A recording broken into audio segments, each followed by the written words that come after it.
welcome to Global Digest Think Tank Group. We are going to discuss about Trump assassination case in America.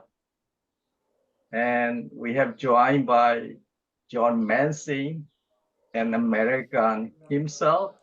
He is a senior journalist. And also we are joined by Inga from Germany. She is expert on security, former police officer. So we are going to discuss detail. John, how did you see a shooting? American has many shooting within domestic shooting, within their own home shooting, and also overseas shooting. You have a lot of shooting. So I don't know what about this shooting, this one. It's in election campaign, that is an election campaign, and they targeted the attempted to assassinate Trump, but the attempt was failed. So the young American, boy, he tried to attempt assassinate by shooting Trump, but he missed Trump, was survived. So how did you see uh, your own as an American perspective? Please, John. Well, I've been living in Japan and Sri Lanka and China for the last 30 years. So I don't know if I have my finger on the pulse of America very firmly. But just to compare the situation to Japan, we had an assassination here of Shinzo Abe a few years ago, which Right. I looked into, and it seemed that the assassination was a part of the political culture in Japan going back decades, centuries. And the idea that Shinzo Abe was assassinated by a crazed lone gunman becomes very hard to support historically. Most likely someone wanted to get rid of Shinzo Abe, and they hired an organization to get that done for them. And the organization that was hired had a reputation for working with intelligence agencies, not only in Japan, but in America and in other countries. So the person who had the most likely reason to have Shinzo Abe assassinated seemed to me at the time to be those people who wanted to prevent Japan from maintaining its economic ties with Russia. So in America, there has been an assassination. Just to review the facts, an assassination attempt. It's a clear failure of the security services. People saw the gunman many minutes before he shot, and alerted policemen and asked the policeman to intervene, or the Secret Service to intervene. Joe Biden was in charge of the Joe Biden's administration had downgraded Trump's Secret Service protection, and Trump's people had asked for it to be increased. So there is many rich ground there for conspiracy theories that again, this wasn't a lone gunman. Apparently the gunman had some ties to the BlackRock Corporation. So there's many conspiracy theories floating around, but in a sense, they're all irrelevant. The effect of the assassination has been to promote Trump's legitimacy as a presidential candidate over and above whatever threshold would be necessary for him to become the next president. And just recently at the political convention in Milwaukee, the Republican National Convention, Trump's vice presidential pick of J.D. Vance is a very substantial political figure who, like Trump, is opposed to the overweening power of the national security state. So it seems that a political course has now been charted very clearly, and the people who have been deriding Trump as an agent of Putin or some kind of diabolical protege of the devil um, have ended up with egg on their face. So this line of attacking Trump as a somehow illegitimate politician who is beyond the pale for consideration, and who have been, one wants to say, encouraging Trump's assassination for many years. Now seem to have gotten what they wanted, but the attempt failed. Thank you, John. As you mentioned, one reason is security failure. So we have a security expert, Inga from Germany. So Inga, what do you want to say about this shooting? Yeah, I totally agree what John just said. It was a very big security failure. So yeah, whatever conspiracy theory you have, like, was it for something from the Biden government? Yeah, other Russians involved, whatever theory you have, what we see right now is just a security failure. Like, how did the man get on this roof so close to Donald Trump? Why did he have such a gun? And he, like you said, he nearly killed the former president. It was very close call. He hit his ear. So what I think right now, that it could be staged, of course, but I don't think it, because it was a really close call. And I mean, one person died and the shooter died as well. So I think there are a lot of failures, like from the intelligence before that. Then they saw, like you said, they saw the shooter on the roof. They didn't really do something about it. Then he shoots, and they needed a long time to evacuate. So I think there have been a lot of failures in like a very short time from a security perspective.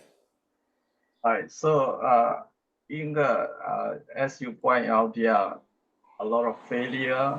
You mean which layer? There are many layers of failure, at the district level, or at the state governor level, or at the White House level. What can you say? I mean, they mentioned they have all security group members from different, department, different group. They meet only one time. But I don't know, they did not address the whole issue. Or do you think, is there any, there is a behind, political involvement, or which lay most responsibility in this security? I mean, for that specific event was like the police and the Secret Service was responsible for the security. I don't know what was before that, so I don't know what the government's requirements are. I don't know what protocols they had, but what we saw there was a job of the police and the Secret Service. And also the outer barrier, for example, would have been federal police. So how did this person get through the barriers? How did they get on that roof? And why didn't the Secret Service act in a way which you would expect from someone who is protecting the former president? So, of course, it all starts with the gap, which is like widening between the liberal and the conservative party. So, of course, this is causing a lot of trouble. And Donald Trump is someone who likes to provoke, which doesn't mean you have to shoot at him. But we all know that Donald Trump is someone you hate or you love. So as this gap is widening, we also see a lot of extremism from the left and from the right. But I think the security incident we have seen there was a massive failure from like police and Secret Service. Right. So, John, the boy is trying to attend by shooting Trump. The boy tried to shoot him. Do you think young people are dissatisfaction with Trump, or what are any conspiracy theory more? Do you think it is more realistic uh, in American politics? What's known about the shooter is that, as you mentioned, he was 20 years old. His parents were both psychologists or social workers, counselors of some sort. Apparently, he was bullied throughout his secondary school career. He was kind of an outcast. He walked around school wearing military uniforms or hunting outfits. And he applied to be on the gun club, but was rejected for being too poor of a marksman. His father bought him the gun that was used. And again, there was this kind of a coincidence with BlackRock that may or may not, would at least provide fodder for conspiracy theories. As far as him, you had a situation in the United States, to answer your other question about whether or not, young people in general were dissatisfied with Trump. I think more the opposite, that the youth vote, to the extent that it's becoming clear, is very much opposed to the Biden camp. So, but the anti-Trump hysteria, which was alluded to by the guest from Germany, is what's under review now. You had the Joe Scarborough, who's the host of a talk show in the morning, who was pulled off the air today, and he had been essentially calling for Trump's assassination. He had been, you had many figures from Hillary Clinton on down, basically saying that they had to assassinate Trump. And if you look at the accusations that Trump was a stooge or an agent of Vladimir Putin, which completely unfounded and completely untrue. So that was kind of a big lie that was told. And then there were many other lies that were used with the Ukraine. There was an attempt to impeach Trump over the Ukraine. So the Democratic policy was, the Democratic Party kept advancing a narrative that Trump was somehow, superhumanly evil. And they kept trumping themselves, in a sense, with one lie after another. And now all of those lies have been kind of caught up. And as I mentioned, they have egg on their face. That's probably not the right metaphor, but something in that direction of a metaphor, that all of these lies are now kind of have run out of steam. They can't escalate them anymore. So I think there was an effort. There has been an effort since the assassination. I've noticed on Facebook, people posting, "Oh, the shooter should have calculated for the wind speed," basically saying, "Oh, we wish Trump would have been assassinated." So that's the logical extension of the Trump derangement syndrome. And it has legs, and then it will also continue, I think, in some way, that people will still, wish for Trump to be dead. But the stark reality of the moment means that wish, which is kind of the kind of wish you can have when you engage in a virtual reality through Facebook or something, suddenly becomes, when it becomes real, becomes patently unsupportable. I see. So, the Trump is a almost 80-year-old guy. He's very old guy. But you point out it doesn't matter. People still like him, support him, even young people. So somehow, probably Trump has concern about age, So he picked up a young vice president, below 40 years old, senator, become his vice president. So he solved about age problem by picking up younger one as a vice president. And do you think within Republican, many of them willing to see, Trump not to be candidate, or do you think if they change another one, there will happen such kind of assassination, or is there kind of signal or any message even within Republican Party? How do you see within Republican Party, John? Well, this assassination attempt has really clarified, who Trump is politically, in a sense, given him some strength as a political movement. Trump likes to compare himself to Andrew Jackson. And if you look at Andrew Jackson, who also assumed the office of the presidency at quite an old age, and really was the age of Jackson was what formed America as a democracy, because prior to that you had the Federalist Party there, and then as a reaction to the Jacksonian Democrats, you had the Whig Party, which resembles quite a bit the Democratic Party now, which is a very disingenuous or intellectually dishonest attempt for the capitalists and the corporate interests to portray themselves as populists. And that, of course, is the definition of the Democratic Party, the party of Joe Biden right now, plus one other factor, I think. So the party of Joe Biden pretends to be a populist when in fact it represents a group of elite corporate interests.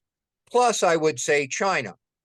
And so both J.D. Vance and Trump have changed the course of America with regard to China. And so that, of course, made the Chinese angry.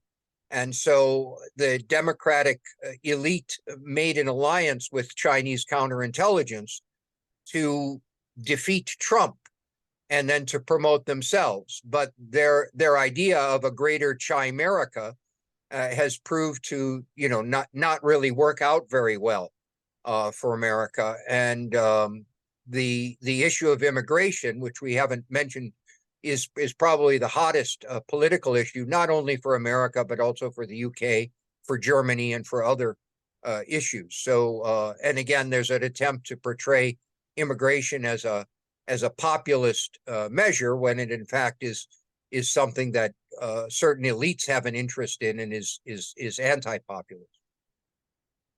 I see. But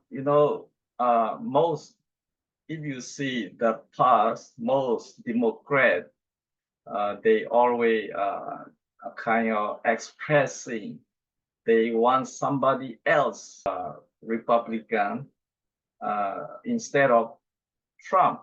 So usually we can see the behavior of Democrats.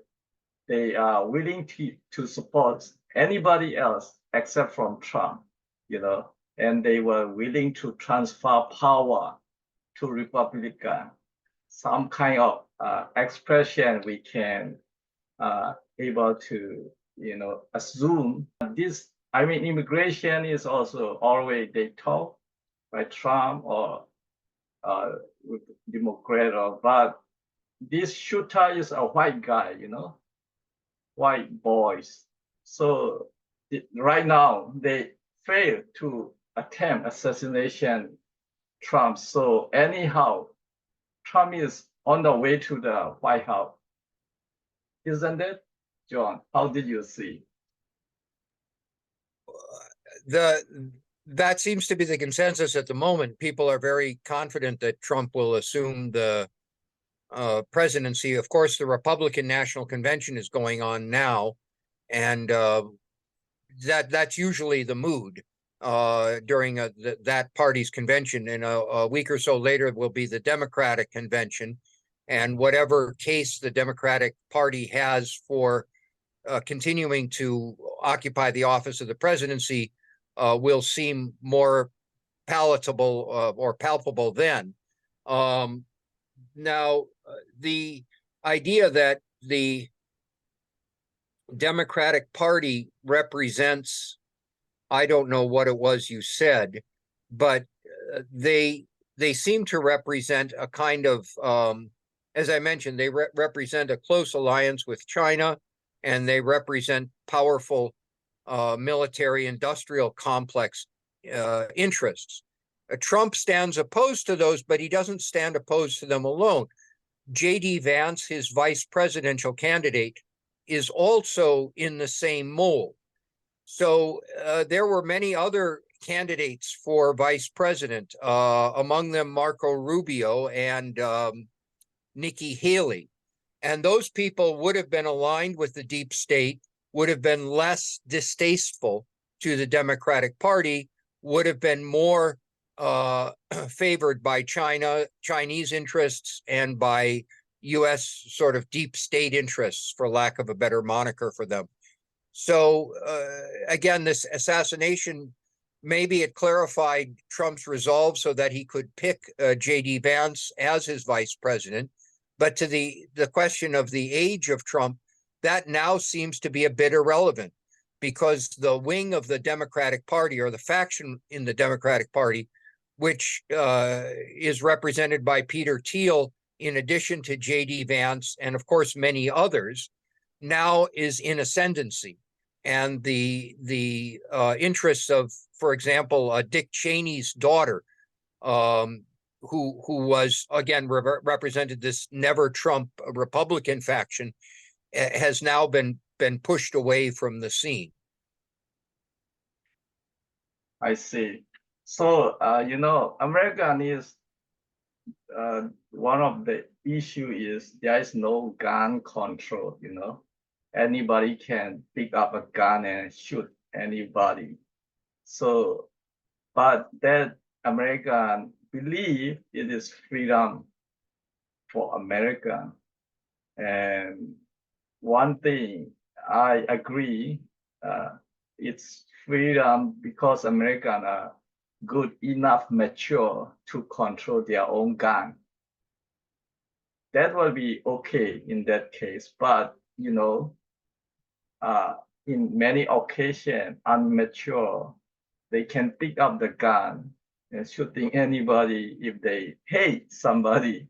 So that is, we can see in America. But I don't know in Germany. Inga, how did you see about gun control? Did you have any opinion? How did you want to suggest about gun control? It's appropriate to control gun, or are you okay with America without controlling gun?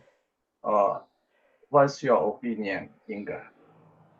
Yeah, I think like in Germany, for example, only the police has guns, some private security, but it's really, really hard to get a gun license. And of course, hunters have guns, but it's really, really restricted. So it's not like we saw it in the US, and John also mentioned it, that the father of the shooter, he just went to a store and bought this gun. And the shooter himself, at the day of the assassination, he went to a store and bought the rounds for that gun.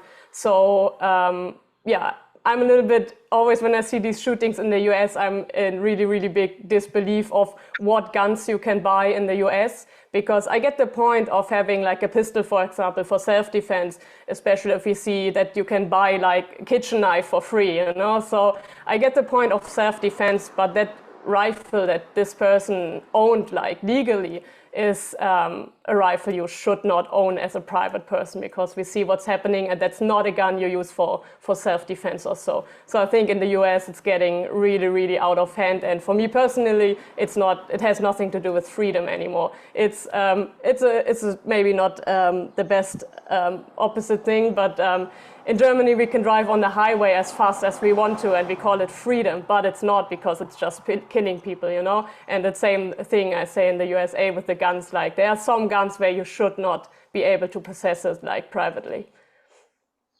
I see. So, Germany, you have control gun, right? Nobody can use freely and illegally. No. But in America, they did not control gun, and we don't know whether it is legal or illegal, because if there is a gun in their own home or friend's home or somebody home, they can just, and if they see, they can pull it out, and they can shoot anybody who nobody were going to verify whether it's legal or not. They will shoot it if they want, that if they have desire, I mean, they will do that. So that is what happened with the young boy. He is shooting. So in America. So John, how you want to say about gun and American freedom? Yeah, the Second Amendment of the Constitution is very clear that everybody has the right to own a gun, as was proven recently here in Japan, which has very, very strict gun control laws. You can still get a gun and assassinate a political figure. So, yeah, the gun control wouldn't affect whether assassination attempts like this could go forward in the future. And if people did not have guns, then they would be China. They would be cucked populations that live under a totalitarian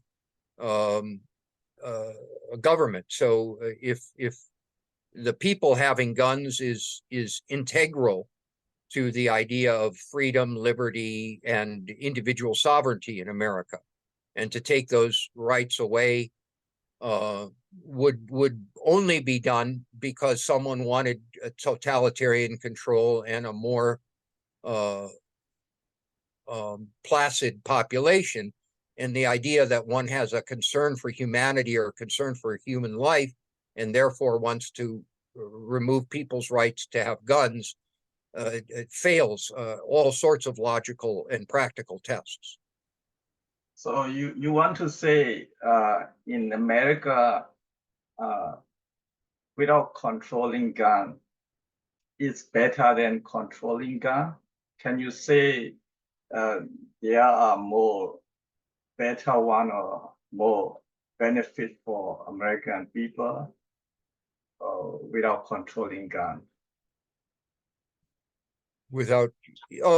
So yeah, the idea that there should be gun control is an idea that would be advanced by a kind of totalitarian or fascist regime, and I think full stop on that.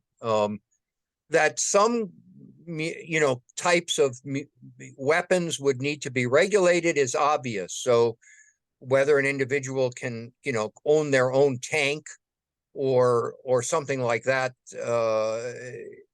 this is a kind of a gray area and has been legislated. Well, could one own one's own atomic bomb, for example? So those kinds of things, there is of course a limit to that. So I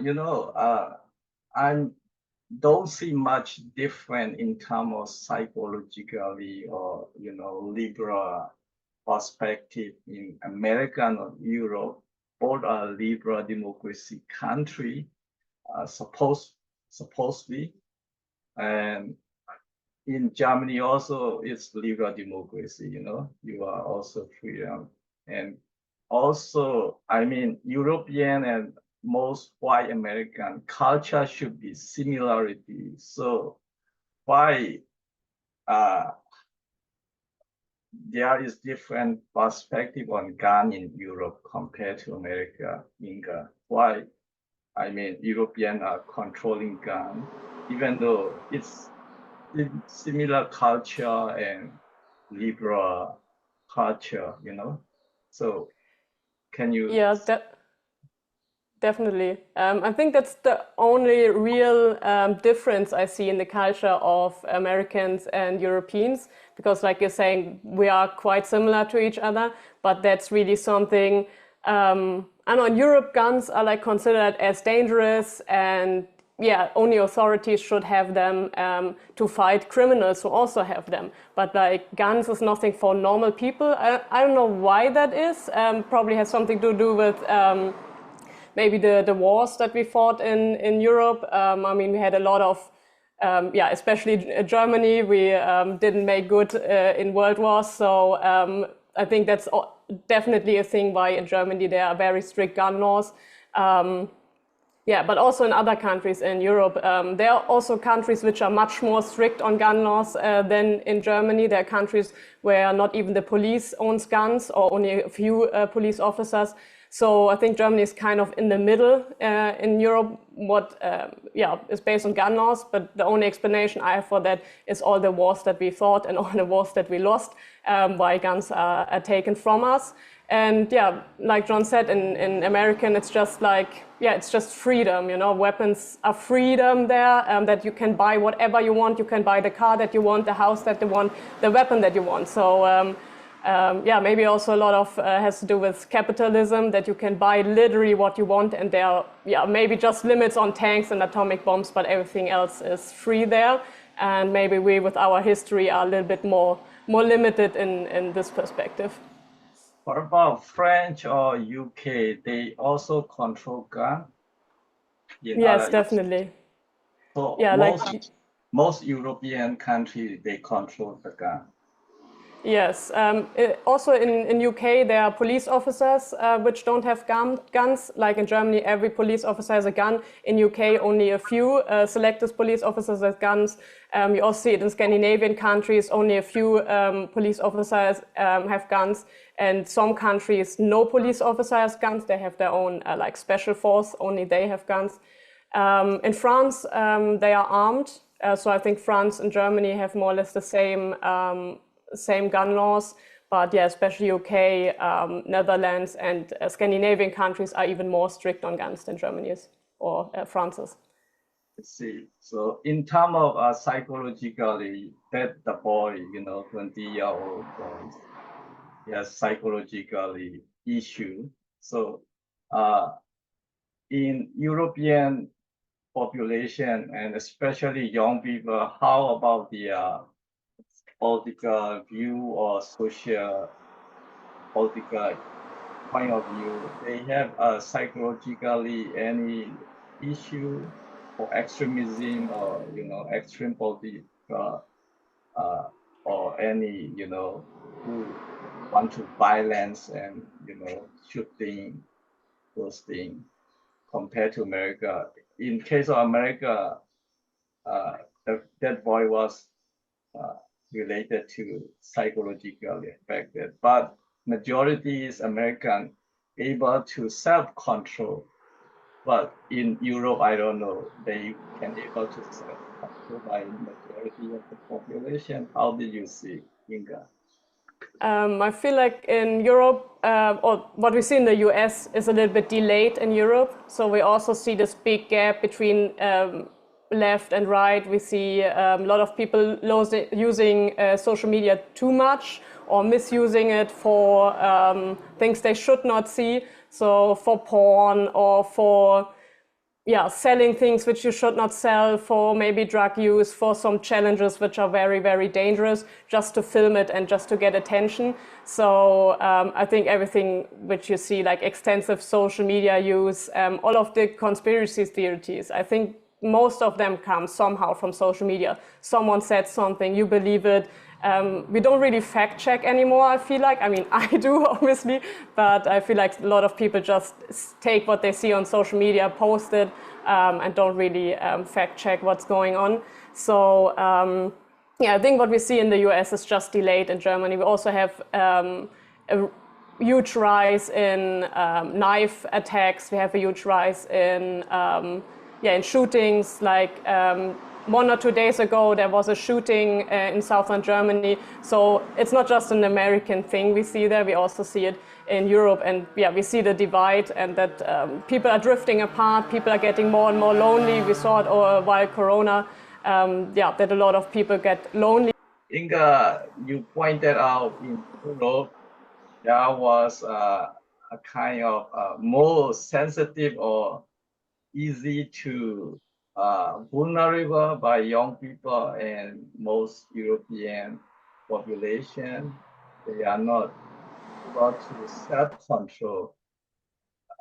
Probably we can say a kind of unable to self-control. That is risky if they do not gun control. It might shoot anybody easily and easy to violence in many places and many countries. So that was in Europe, but American, probably we can say they are more mature enough.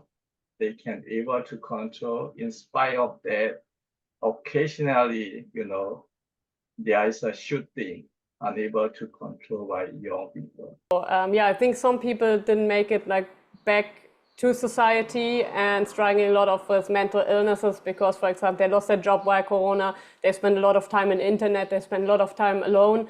So I think there are a lot of people who didn't make it out of that spiral. So I think the problem is a little bit different, a little bit more delayed than we see it in the US. I think in the US it's a little bit more extreme. But we see it happening in Europe as well. And I think it's just a matter of time till we reach that divide that we see in the US right now. And I'm just talking months, I'm not talking years. But in a few years ago, probably, I think, I don't know exactly which year, in Norway, extremist, gun shooter, the extremist guy, he shoot a lot of school children, That was the case. Do you remember that? So it was happened in Norway. How did you see that one? Maybe to take it back in time a bit, at that point I was in school myself, and at that specific point I was in Finland in a youth camp, which was organized from the Lions Club with a lot of different nationalities.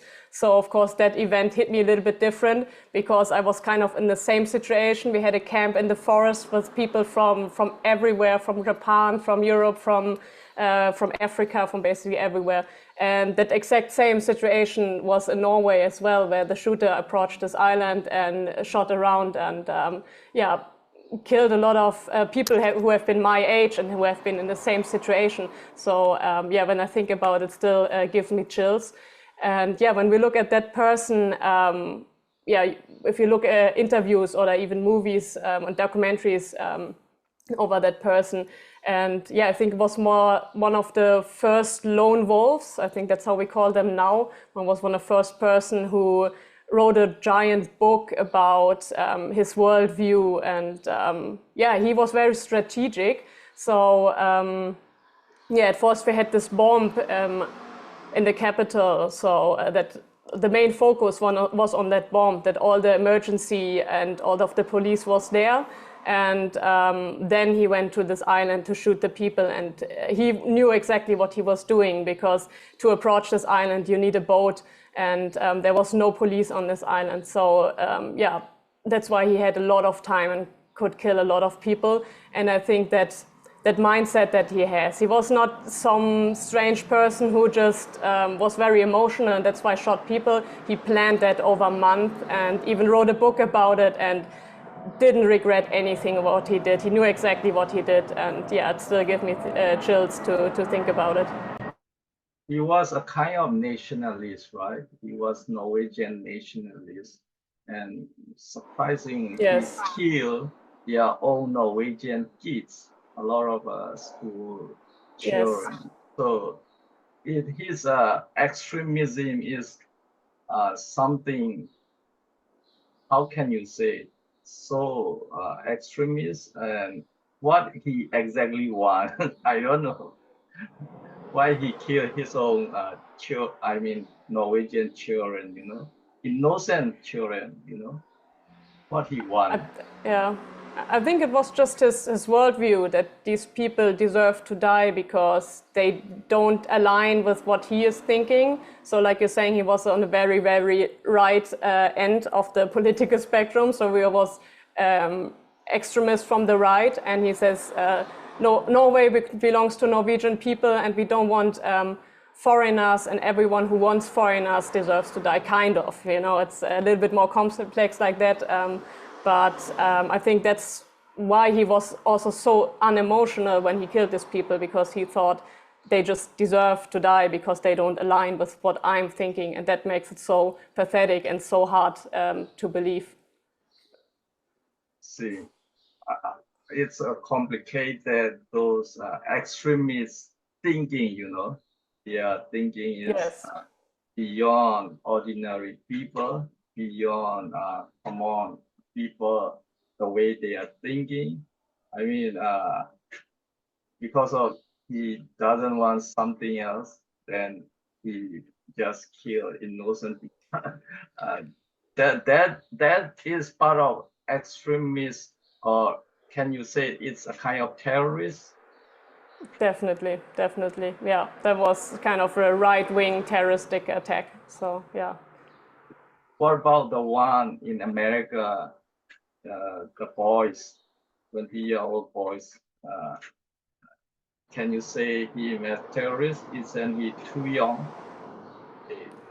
Whether it doesn't matter. I, Age is yeah, doesn't. no, terrorism has nothing to do with age or something. So yeah, what we saw there, that he shot a former president from a certain party at a political stage, at a political event. So yeah, that could definitely be a sort of political extremism or terrorism even.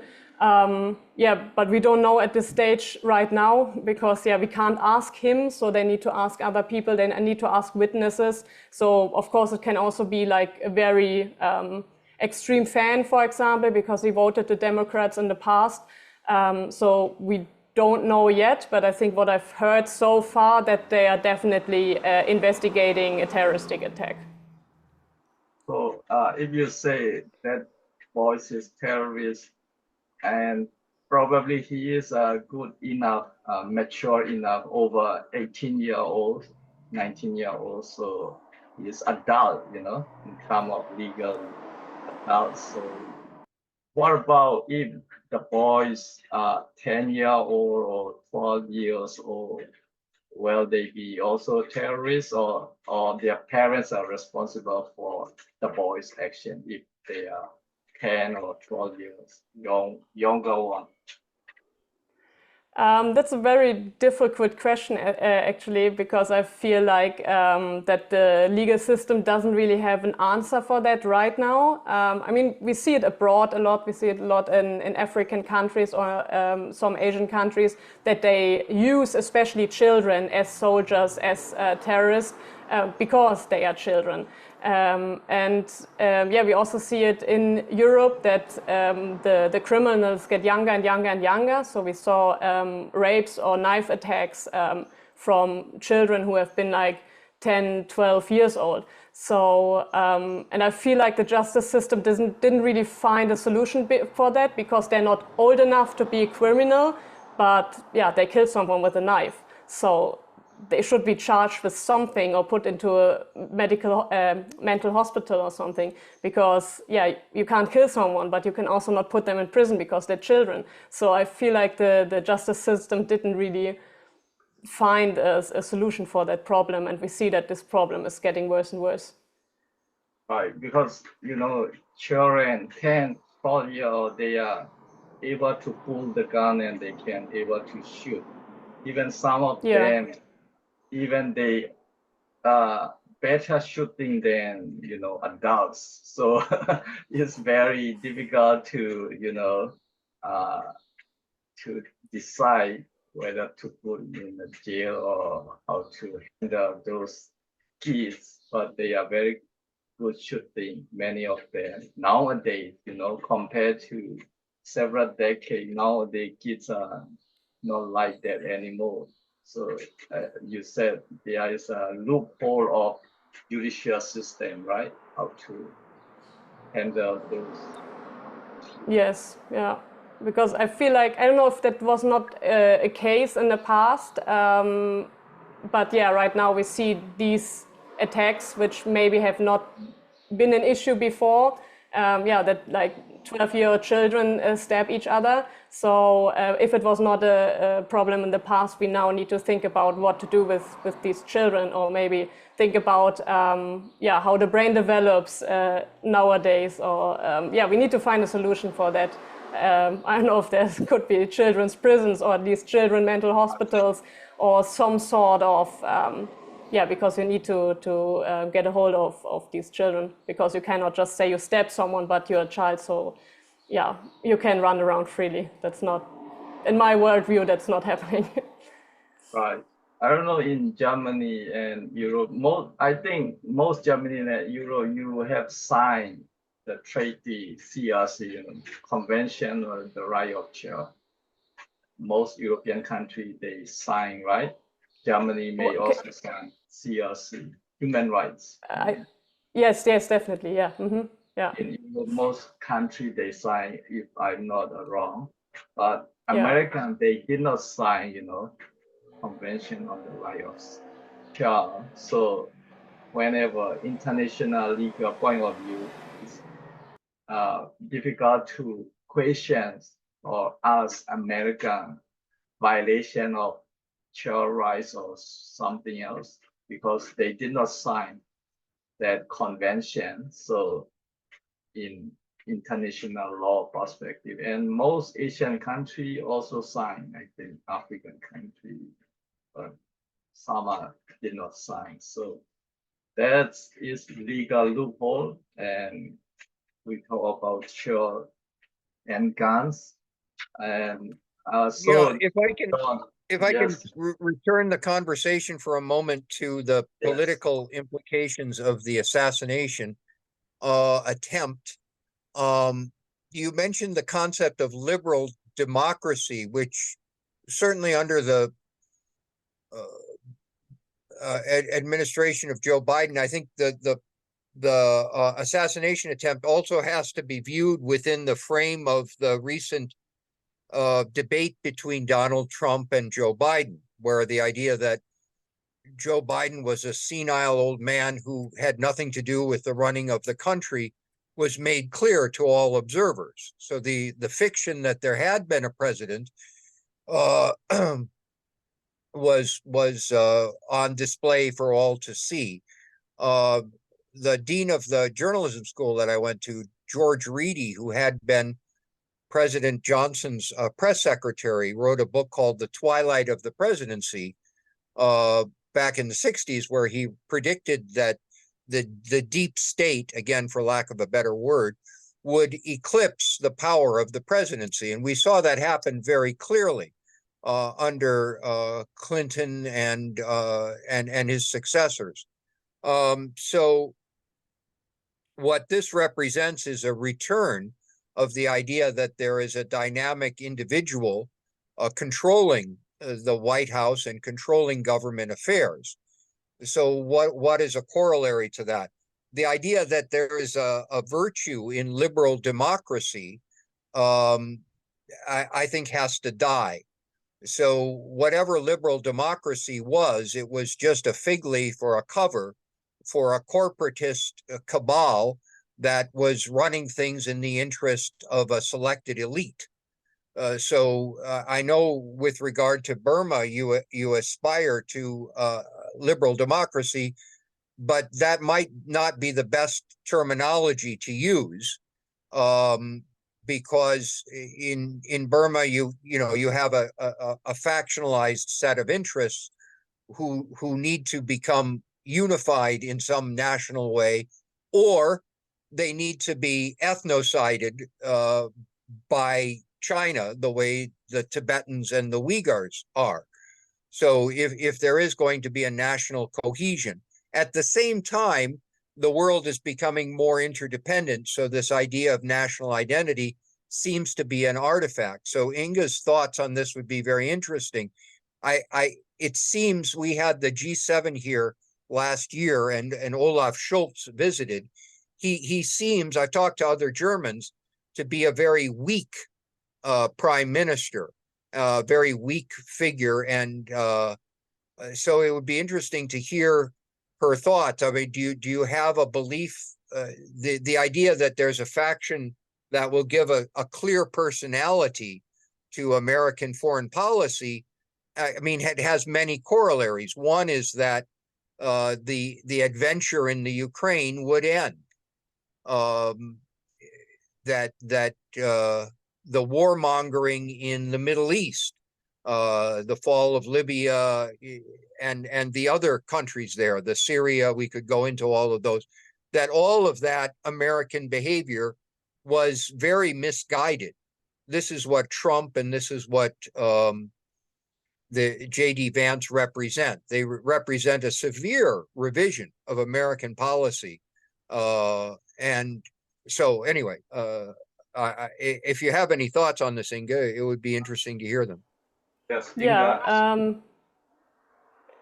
yeah, I think like I maybe talk about the media, not of my personal view, maybe later. But what we see in the media in Germany is, yeah, very pro-American. So we have like the Ramstein base in Germany, which have American soldiers on them. I also spoke to Americans, which really like to come to Germany to be based there. So we have a lot of yeah, I would call it a friendship. So we have a lot of soldiers based in Germany. We also went to the same war zones that Americans sent their soldiers. So we kind of on the same page, like from a media view. Yeah, so we have a lot of positive media about America. Also, I don't want to say positive media about the wars, but there's not a lot of critics on the wars. We say we need this to fight the terrorists. We all saw 9/11 in the television. We don't want to have that happen again. That's why we need to fight terrorists. That's yeah, the view how America is presented in the media. So very, very positive. Everything they do is always very positive. But we also saw this shift, like from the last debate, like you mentioned, with Biden and Trump, that Trump is maybe not the strongest person to lead the country. So like right now there are a lot of doubts on Biden, or recently. Now it shifted again, now that they tried to assassinate Trump. Now it shifted again a bit, and it's a little bit downgraded. They say, yeah, Trump fell down the stage and hurt himself, and what else did we have as headline? So yeah, they don't really want, yeah, Trump to be this heroic person like we see it right now in the US. So we don't really want these pictures in Germany. We still want Biden. We don't want Trump at all, but also Biden is not a very strong person. So right now I feel like this very positive image, this strong brother overseas is a little bit crumbling. And yeah, but we also don't want Trump. So we don't really want Biden, but we also don't want Trump. So it's very difficult right now.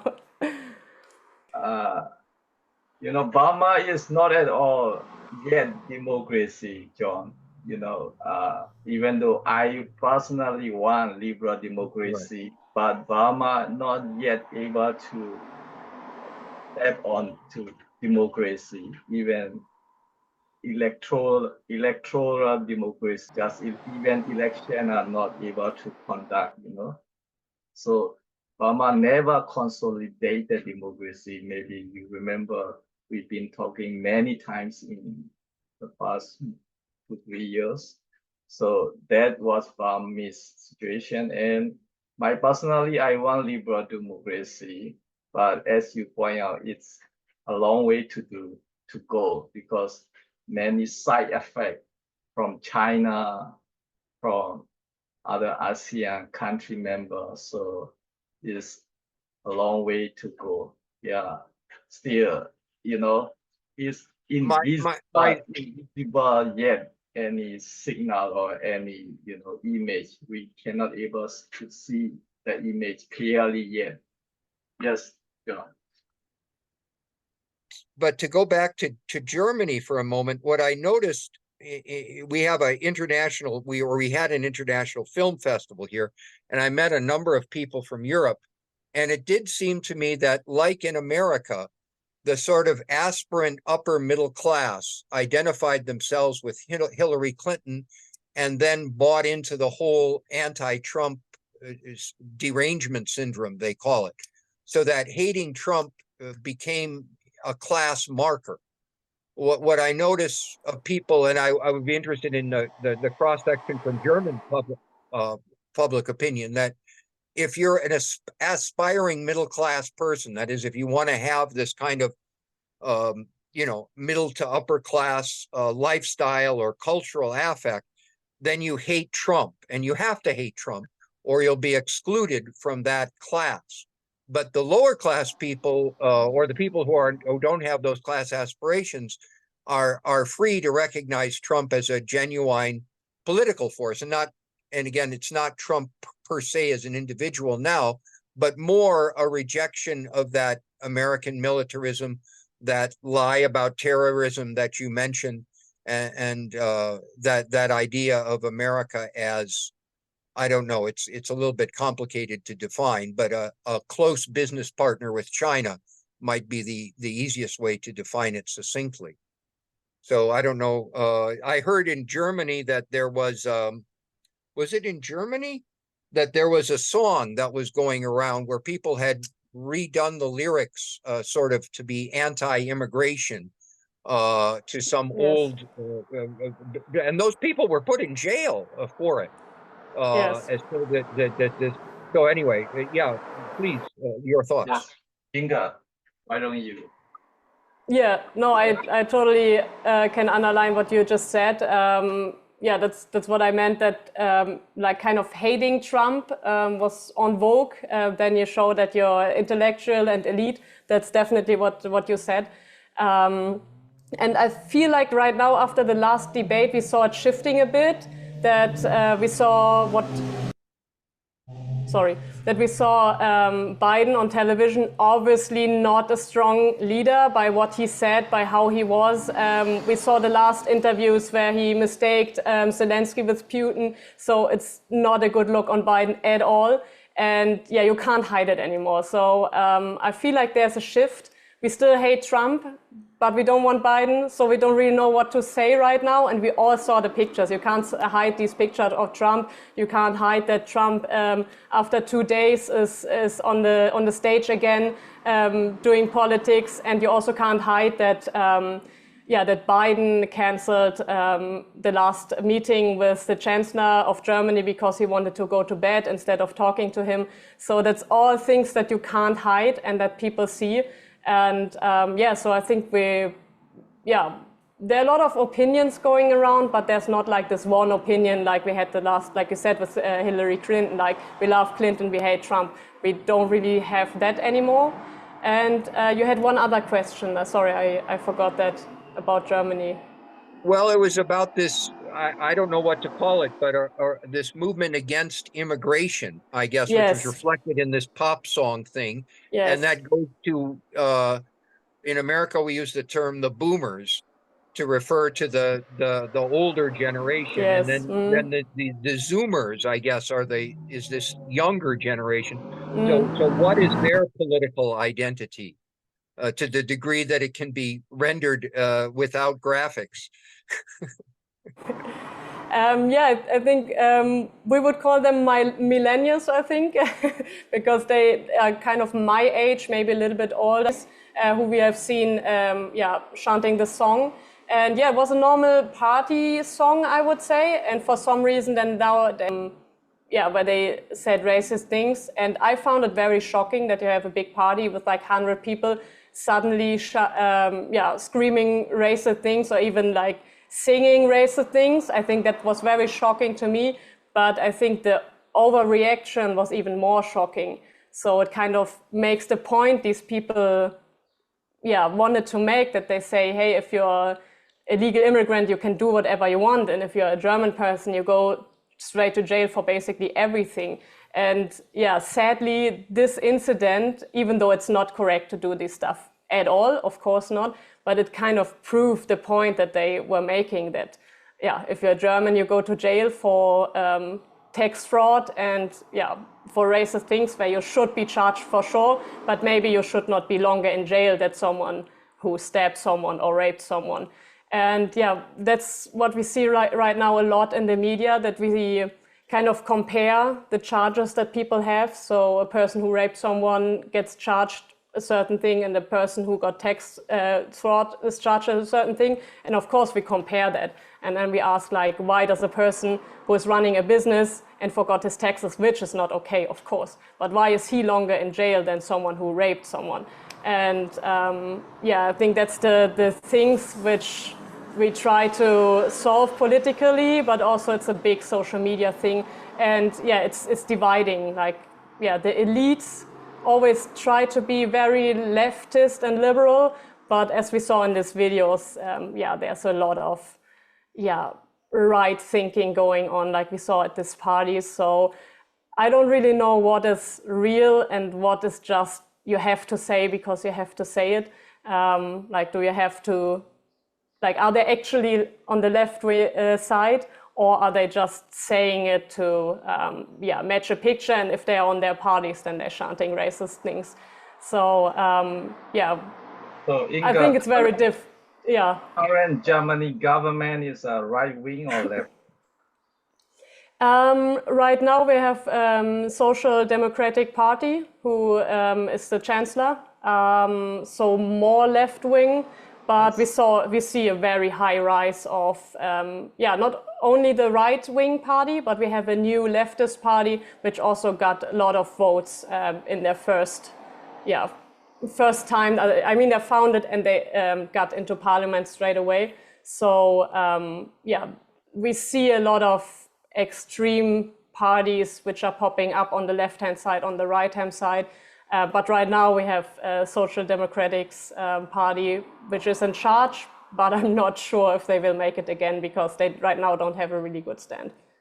Right. So, and we don't have much time, less than 10 minutes. And so if we go back on this Trump assassination attempt, John, did you see the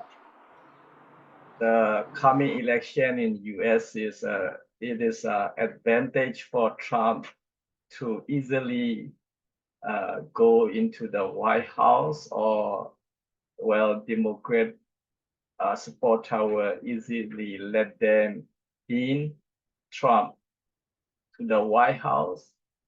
How did you see? And I guess another issue is a lot of policymaker, and as you talk about liberal democracy, advocating a lot of U.S. funding and financial supporting, granting.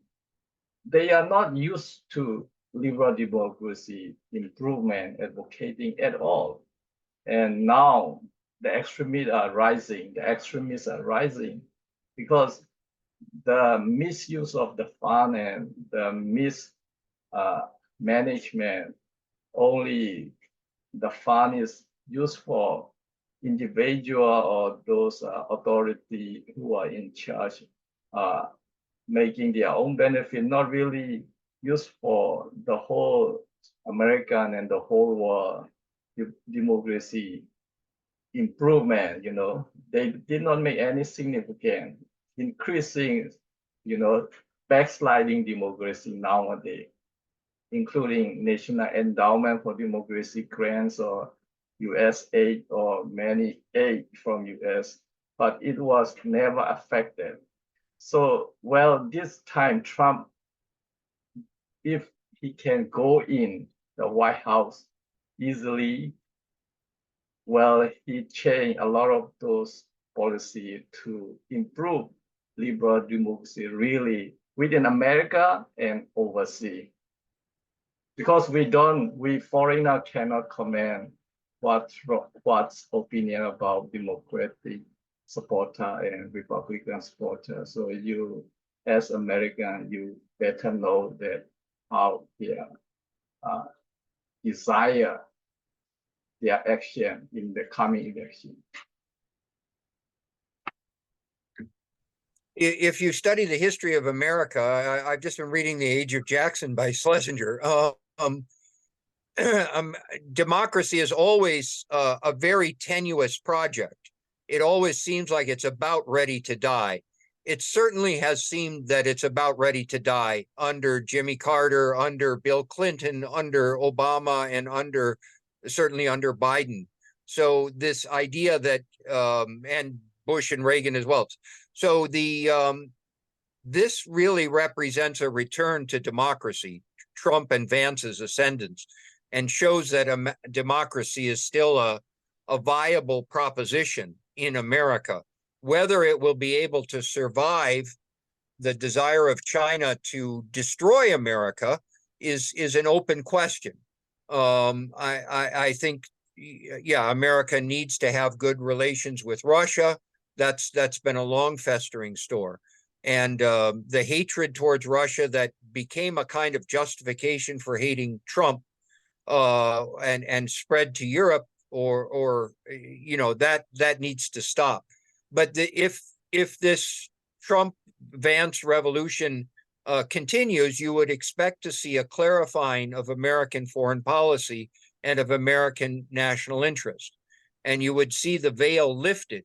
And a lot of these corporate interests, which were pretending to be for the environment or pretending to be for sustainable development goals, will seem as bankrupt and self-defeating in a sense. So the situation in Germany, and I would say the situation in Burma, will only improve if America clarifies what its national goals are. Those aren't going to make everybody happy, but they should allow other people then to clarify their national goals. And then on some meta level, if there are anything such as international goals, those would also become clearer. But continuing down the road of the false globalism of Hillary Clinton and Obama and Biden, that was, you saw that during the debate. That's a blind alley. I see.